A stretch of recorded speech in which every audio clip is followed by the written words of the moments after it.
Bonsoir à vous tous et merci de nous choisir dans le programme du soir sur New World Info. Ce soir, dans le décryptage de l'actualité, pour commencer, nous parlons du Burkina Faso où il y a eu une exécution de 3 otages européens. Les 3 otages étaient portés disparus. Depuis ce lundi, ils sont morts, exécutés. Ce sont les services de sécurité du Burkina qui l'ont confirmé ce mardi après-midi. Ces 3 personnes qui sont des journalistes, 2 Espagnols et 1 Irlandais ont été la cible d'une attaque lundi dans l'est du pays entre les villes de Fadangourma et de Pama. On en parle avec Mamadou Diouf, notre éditorialiste. Bonsoir Mamadou Diouf. Bonsoir Samuel. D'abord, dans quel contexte ces 3 Européens ont été arrêtés? En fait, il s'agit de journalistes qui travaillaient sur la lutte contre le braconnage, qui sont venus au niveau de la partie est du Burkina, accompagnés des gardes forestiers, d'une petite unité également des forces de défense et de sécurité, pour faire un reportage. Et ce qui est curieux, c'est pourquoi faire un reportage quand même dans cette zone de Pama, qui est connue, cette zone de l'Est, pour des attentats qui ont eu lieu plusieurs fois, des populations qui se sont déplacées. C'est vrai que d'un point de vue géographique, la zone est une zone extraordinaire. Vous avez une forêt pratiquement qui est restée sauvage, naturelle, vierge, avec des animaux sauvages qu'on peut rencontrer quand on passe dans la zone. D'ailleurs, en temps normal, il y a une période où les touristes viennent là-bas pour chasser les gibiers, y compris le gros gibier, puisqu'il y en a au niveau de cette zone-là. Mais en même temps, bien sûr, comme partout où il y a ces animaux sauvages, il y a un braconnage qui se fait dans la zone, et c'est sur cela qu'ils voulaient faire un reportage. C'est ce que dit particulièrement la télévision espagnole. Mais vous le rappelez très bien, c'est une zone d'insécurité. Comment comprendre qu'ils s'y soient aventurés?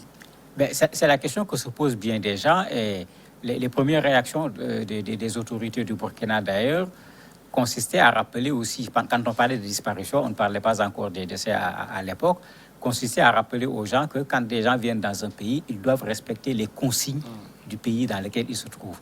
Puisque, effectivement, tout le monde sait que cette zone de l'est du Burkina, Pama, Fadagourma, en allant vers la frontière avec le Bénin, mais également vers la frontière avec le Togo, puisque quand on parle de Pama, on est à peu près pas loin du nord-est du Togo et du nord-ouest du Bénin. C'est un peu la zone de ces 3 frontières-là.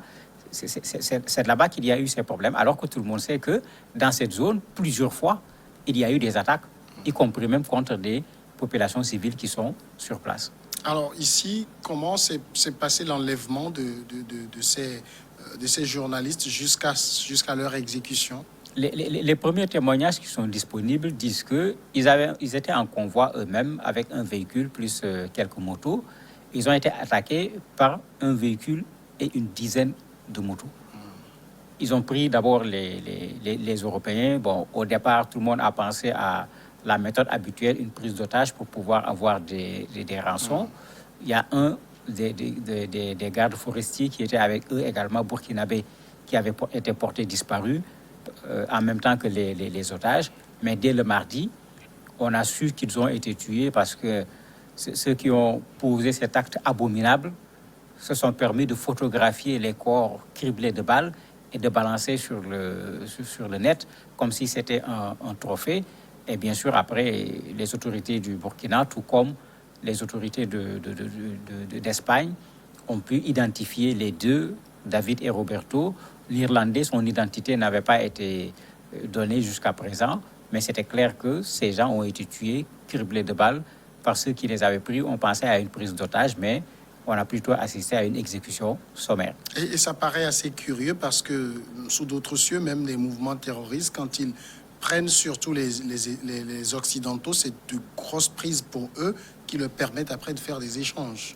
Oui, il est vrai que quand l'information a été donnée, puisque la zone est une zone connue pour son insécurité, dans cette zone comme dans d'autres zones, il y a des prépositionnements des forces de défense et de sécurité du Burkina.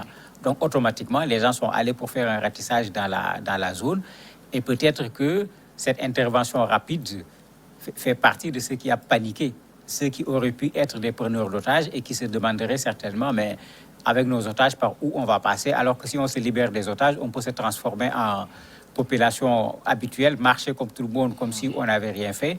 C'est peut-être une des hypothèses qui les a amenés à vouloir les exécuter tout simplement au lieu de faire un quelconque effort, puisqu'ils ont blessé d'autres personnes, 6 parmi ceux qui étaient là également, parce que ce n'étaient pas les seuls qui étaient partis, puisque pour un reportage, ce n'est pas 2 journalistes seulement qui vont partir, il faut du matériel, il faut ceux qui connaissent la zone, qu'on appelle là-bas des pisteurs, qui connaissent très bien la forêt et qui guident les gens qui veulent venir visiter la forêt et rencontrer les animaux sauvages.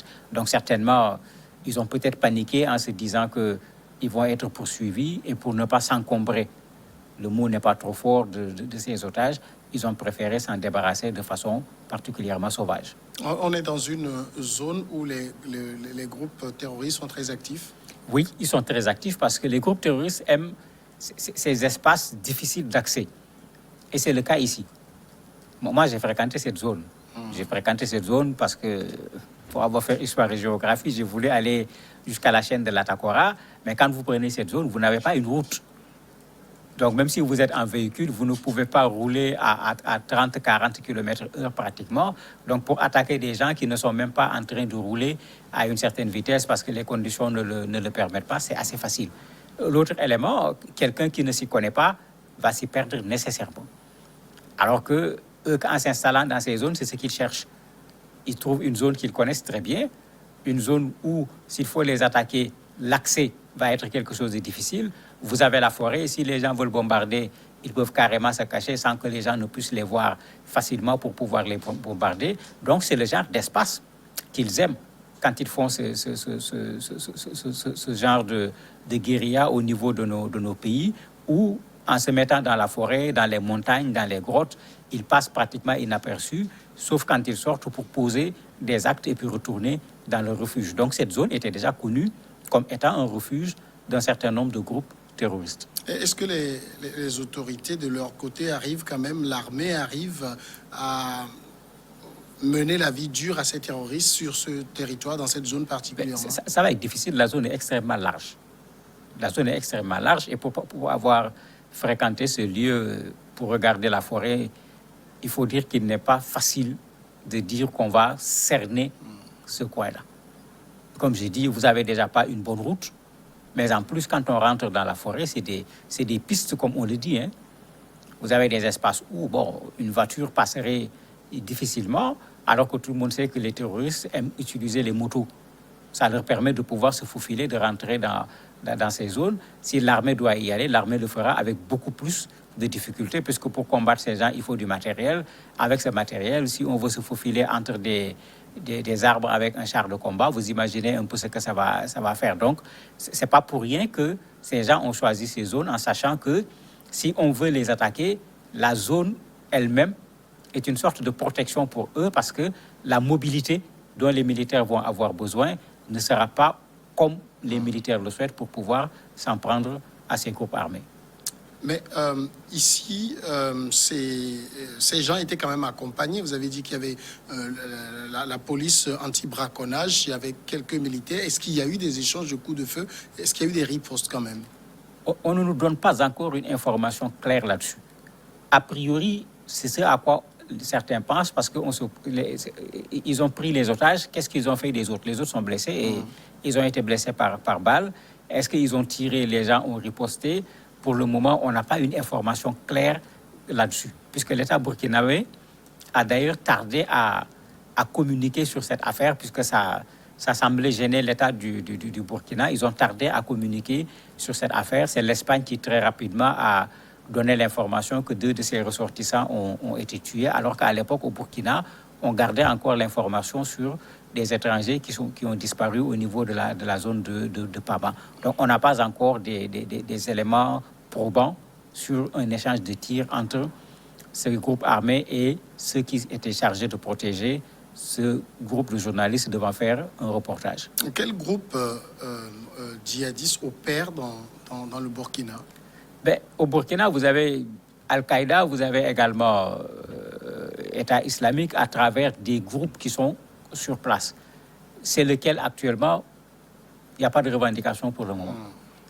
L'État burkinabé le dit clairement, il n'y a pas encore de revendication. Au plan local, c'est plutôt un groupe du nord du Burkina qui intervenait, mais lui, on le connaît pour des actions plutôt au nord qu'à l'est du Burkina. D'ailleurs, ils sont même intervenus à l'est vers Djibo. Ils ont tiré également à nouveau sur les populations en faisant une dizaine de morts, comme ils le font habituellement dans cette zone.